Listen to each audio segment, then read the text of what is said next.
سورة الأنفال بسم اللہ الرحمن الرحیم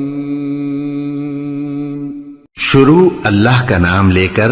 جو بڑا مہربان نہایت رحم والا ہے۔ اے نبی، مجاہد لوگ تم سے غنیمت کے مال کے بارے میں دریافت کرتے ہیں کہ کیا حکم ہے۔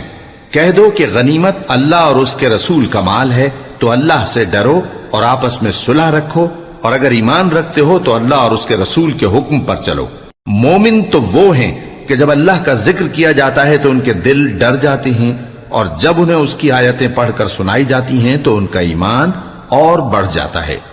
اور وہ اپنے پروردگار پر بھروسہ رکھتے ہیں،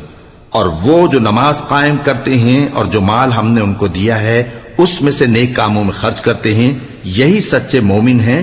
اور ان کے لیے ان کے پروردگار کے ہاں بڑے بڑے درجے ہیں اور بخشش اور عزت کی روزی ہے۔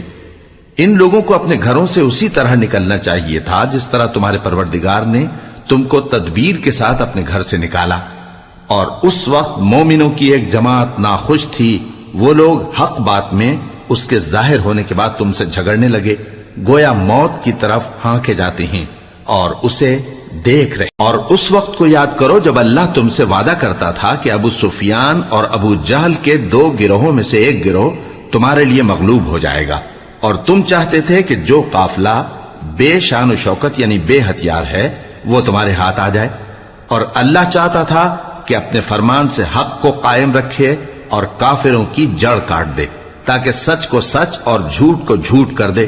گو مشرک ناخوش ہی ہوں۔ جب تم لوگ اپنے پروردگار سے فریاد کرتے تھے تو اس نے تمہاری دعا قبول کر لی، اور فرمایا کہ تسلی رکھو، ہم 1000 فرشتوں سے جو ایک دوسرے کے پیچھے آتے جائیں گے تمہاری مدد کریں گے۔ اور اس مدد کو اللہ نے محض بشارت بنایا تھا کہ تمہارے دل اس سے اطمینان حاصل کریں، اور مدد تو اللہ ہی کی طرف سے ہے، بے شک اللہ غالب ہے، حکمت والا ہے۔